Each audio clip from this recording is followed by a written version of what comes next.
Hello বন্ধুরা, Sagarika village blog চ্যানেলে তোমাদের সবাইকে স্বাগত। তো তোমরা সবাই কেমন আছো? আশা করছি তোমরা সবাই খুব ভালো আছো। তো এই যে আমরা এখন চলে আসলাম এখানে।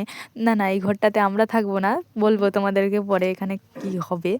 তো দেখতেই পাচ্ছ এই যে মানে ঘরটা বানিয়েছি, আর এদিকে একটা তেঁতুল গাছ ছিল যেটা কিনা আমরা দেখছিলাম এবং জিভে জল আনছিলাম, আর এদিকে বিচারিগুলো সরাচ্ছিলাম। তো কি করব এখানে তোমাদেরকে পুরোটাই বলবো, তোমরা ভিডিওটা দেখতে থাকো।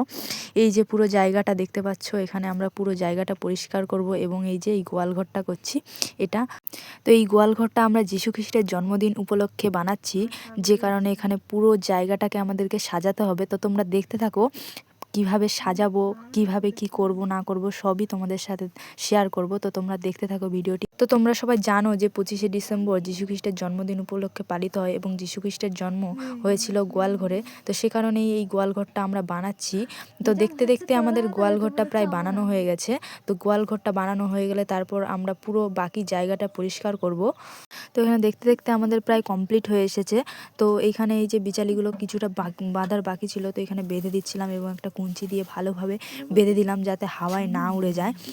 তো দেখতে দেখতে আমাদের এখানে পুরো বানানো কমপ্লিট। তো এই যে ভিতরটা তোমাদেরকে দেখাই, কত সুন্দর দেখাচ্ছে। তো তোমরা কমেন্টে জানাও যে কেমন লাগছে এটা দেখতে।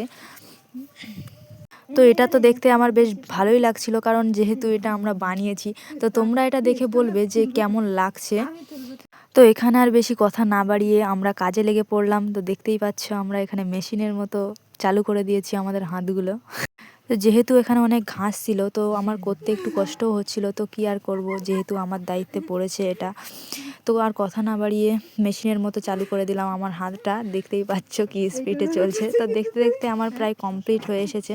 তো দেখতেই পাচ্ছ এই যে এই দিকটা প্রায় কমপ্লিট। এই পুরো জায়গাটা সাজাতে হবে। তো দেখা হচ্ছে নেক্সট ভিডিওতে। আজকের জন্য ভিডিওটি এইটুকু, টাটা।